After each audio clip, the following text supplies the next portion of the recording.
13 November কোন বাকশালপন্থীকে বাংলার রাজপথে আমরা নামতে দেব না। যদি কেউ নামবার অপচেষ্টা চালায় আমরা তাদেরকে রাজপথে মোকাবেলা করব ইনশাআল্লাহ। রাজনৈতিক পক্ষগুলোকে বলতে চাই, আমরা রক্ত দিয়েছি বালাকোটে, আমরা রক্ত দিয়েছি শাপলা চত্বরে, আমরা রক্ত দিয়েছি 2015 সালে, রক্ত দিয়েছি 2021 সালে, রক্ত দিয়েছি জুলাই বিপ্লবে। আমাদের মুখোমুখি দাঁড়াবার চেষ্টা করবেন না। আমরা রক্ত দিয়ে অধিকার আদায় করি, রক্ত দিয়ে বাংলাদেশ কিনেছি, রক্ত দিয়েই বাংলাদেশের স্বাধীনতা রক্ষা করব ইনশাআল্লাহ। সংগ্রামী সাথী ও বন্ধুগণ, জুলাই বিপ্লবের আমার সকল সহযোদ্ধাদেরকে আমি বলতে চাই, রাজনৈতিক মতবিরোধ থাকতে পারে, নির্বাচন নিয়ে মতপার্থক্য থাকতে পারে, আপনারা যার যার নির্বাচন করবেন সেটা পরের কথা। আসুন, যারা জুলাইয়ের বিপ্লবে রাজপথে ছিলেন, জুলাই বিপ্লবের সনদের আইনি ভিত্তি কার্যকর করার জন্য আমরা হাতে হাত রাখি। সংগ্রামী সাথী ও বন্ধুগণ, সর্বশেষ বক্তব্য, আগামী 13 তারিখ জুলাই সনদের গণভোটকে কেন্দ্র করে সরকারি সিদ্ধান্তের দিকে আমরা তাকিয়ে আছি। সরকার যদি জনগণের শান্তিপ্রিয় ভাষা বুঝতে ব্যর্থ হয়, আবার বলছি, সরকার যদি 8 দলীয় নেতৃবৃন্দের শান্তিপ্রিয় ভাষা বুঝতে ব্যর্থ হয়, যেই ভাষায় বললে সরকার বুঝবে আমরা সেই ভাষাই প্রয়োগ করব, সেই কর্মসূচি ঘোষণা করব ইনশাআল্লাহ। নারায়ে তাকবীর, নারায়ে তাকবীর।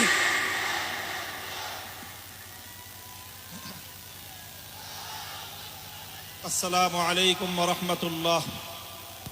আলহামদুলিল্লাহি রাব্বিল আলামিন, ওয়াসসালাতু ওয়াসসালামু আলা সাইয়্যিদিল আমবিয়া ওয়াল মুরসালিন ওয়া আলা আলিহি ওয়া সাহবিহি আজমাইন।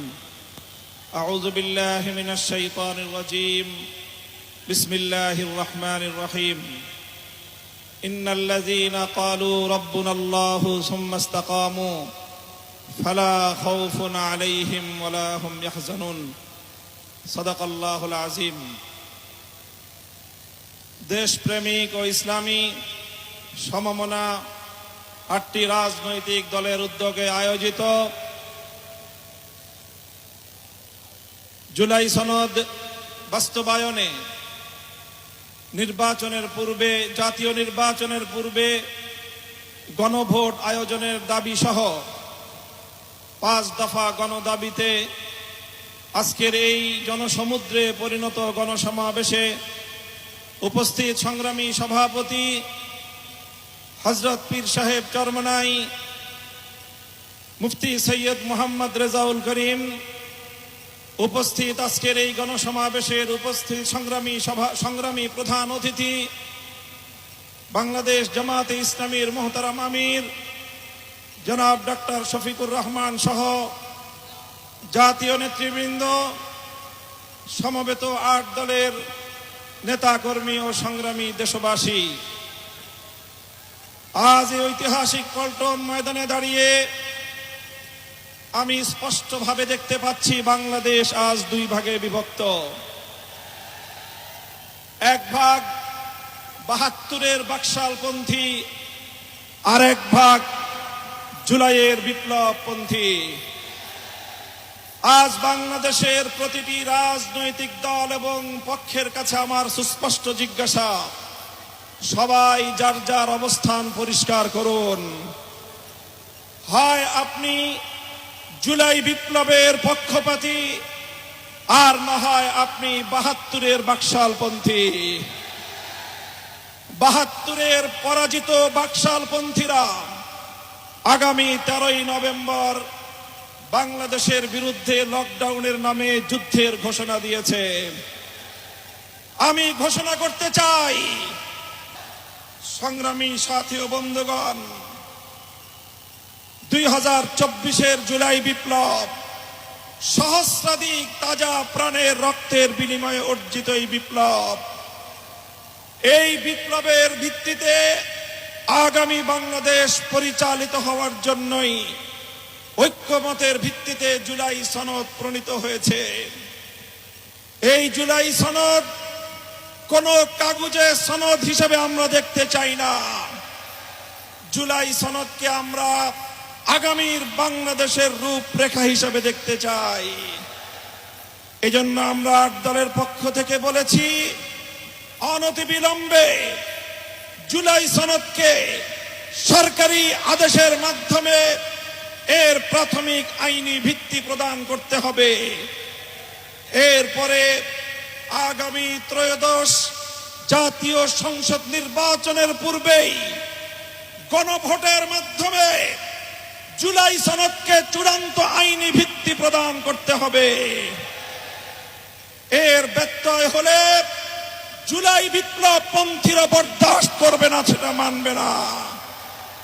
আমরা সুস্পষ্ট ঘোষণা দিতে চাই, আমাদের জুলাই যোদ্ধাদের, জুলাইয়ের বিপ্লবে শাহাদাত বরণকারী বীর শহীদদের রক্ত মারিয়ে জুলাই বিপ্লবের, জুলাই সনদ বাস্তবায়নের গণভোট ছাড়া বাংলার মাটিতে আমরা আর কোনো কিছুই হতে দেব না। আমি জানি না জাতীয় নির্বাচনের আগে জুলাই সনদ বাস্তবায়নের লক্ষ্যে গণভোট হলে কার কি সমস্যা, সেটা আমাদের বুঝে আসে না। আমাদের সমস্যা হলো জুলাই সনদের গণভোট ছাড়া যদি জাতীয় সংসদ নির্বাচন অনুষ্ঠিত হতে থাকে, জাতীয় সংসদ নির্বাচন যদি তফসিল ঘোষণা হয়ে বাস্তবায়িত হয়, অনুষ্ঠিত হয়, সেখানে অনেকগুলো বড় বড় জটিলতার সৃষ্টি হবে।